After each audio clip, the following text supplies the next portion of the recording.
پاکستان اور بحرین میں برادرانہ تعلقات ہیں۔ پاکستان برادر ملک کے ساتھ اقتصادی تعاون کو فروغ دینے کے لیے تیار ہے۔ زراعت، آئی ٹی اور دیگر تمام شعبوں میں دونوں ایک ساتھ کام کر سکتے ہیں۔ وزیراعظم شہباز شریف کا منامہ میں کاروباری برادری کی تقریب سے خطاب۔ کہا، اب ہمیں خوبصورت تعلقات کو معاشی تعاون میں تبدیل کرنا ہے۔ پاکستان میں نوجوانوں کی بڑی تعداد موجود ہے۔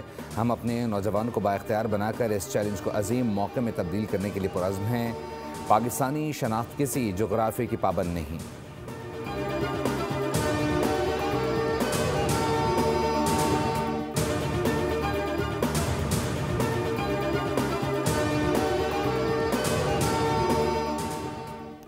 ہمارے ارد گرد کی دنیا ایک ناقابل تصور رفتار سے تبدیل ہو رہی ہے۔ اس تبدیلی سے ہماری اندرونی اور بیرونی آزمائشوں پر گہرے اثرات مرتب ہو رہے ہیں۔ Chairman joint chief of staff committee general Sahir Shamshad Mirza کا الوداعی خطاب۔ کہا، یہ اثرات ہائبرڈ محاذ آرائی سے لے کر جنگ تک محیط ہیں۔ ان حالات میں ہماری مسلح افواج کو زیادہ ہم آہنگی، مشترکہ تعاون اور یکساں مقصد کے ساتھ تیار رہنا ہوگا۔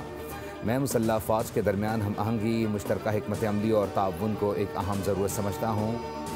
جنرل ساحر شمشاد مرزا نے کہا کہ ہماری افواج کو مربوط حکمت عملی سے مستقبل کی جنگوں کے لیے تیار رہنا ہوگا۔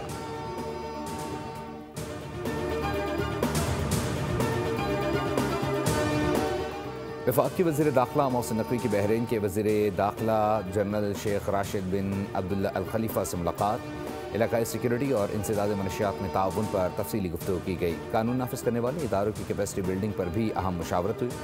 سیکیورٹی تعاون مزید مضبوط بنانے کے عزم کا اعادہ کیا گیا۔ محسن نقوی نے بحرینی وزیر داخلہ کی گرم جوش میزبانی پر شکریہ ادا کیا۔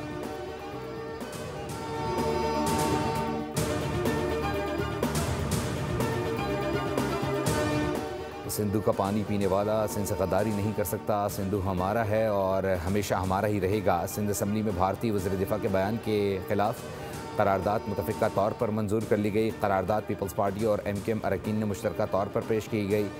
وزیر اعلیٰ سندھ مراد علی شاہ نے اظہار خیال کرتے ہوئے کہا کہ بھارت کے وزیر دفاع کا دماغ ٹھیک نہیں ہے۔ ان کے بیان کی شدید مذمت کرتے ہیں۔ شکست خوردہ شخص سے طویل عرصے سے بھارت کا وزیر دفاع ہے۔ بھارت کو پاکستان کے ہاتھوں بدترین شکست ہوئی۔ راجناتھ کا قصور نہیں، شکست کی وجہ سے ان کی ایسی حالت ہو گئی ہے۔ سعید غنی نے کہا کہ بھارت کے ساتھ جنگ میں ہماری افواج اور عوام نے مقابلہ کیا۔ مودی میں اتنی جرت نہیں کہ وہ اپنی قوم کو جنگ کے متعلق بریفنگ دے۔ مستقبل میں بھارت کے کئی ٹکڑے ہو جائیں گے لیکن پاکستان ایک ہے۔ سندھ پاکستان کا حصہ ہے اور ہمیشہ رہے گا۔ اپوزیشن لیڈر علی خورشیدی نے کہا کہ بھارت کے پاس باتیں کرنے کے علاوہ کچھ نہیں۔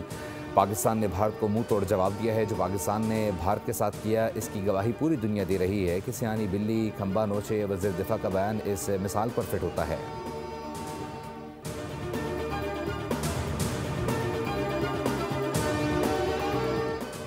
امریکہ نے افغان شہریوں کی امیگریشن کی تمام درخواستیں غیر معینہ مدت تک کے لیے روک دیں۔ امریکی میڈیا کے مطابق افغان شہری کی جانب سے واشنگٹن میں نیشنل گارڈ کے 2 اہلکاروں کو گولی مارنے کے بعد ٹرمپ انتظامیہ نے افغان شہریوں کی امیگریشن درخواست فوری طور پر روک دی۔ افغان شہریوں کی امیگریشن درخواست کا مکمل سیکیورٹی جائزہ لیا جائے گا، جس کے بعد ہی درخواستیں سے متعلق بحالی کا فیصلہ کیا جائے گا۔ بڑا عہدہ خدمت کے بغیر ایک بوجھ ہے۔ خصوصی بچوں کی خدمت کرنا میرا فرض ہے۔ ریاست کو اپنے شہریوں کی ہر صورت فکر ہے۔ وزیر اعلیٰ پنجاب مریم نواز کا خصوصی بچوں کے لیے خوراک کی فراہمی پروگرام کی تقریب سے خطاب۔ کہا، خصوصی بچے ہمارے ہیروز ہیں۔ بصارت و سماعت سے محروم بچے خداداد صلاحیتوں کے مالک ہوتے ہیں۔ پنجاب میں تعلیم کے شعبوں میں اصلاحات لا رہے ہیں۔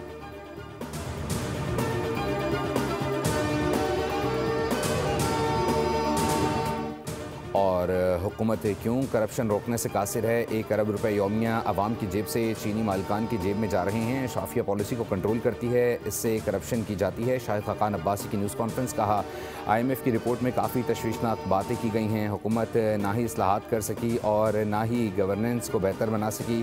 آئی ایم ایف کے مطابق کرپشن ختم نہیں ہوئی تو گروتھ نہیں ہوگی۔ امن کے بغیر ملک ترقی نہیں کر سکتا۔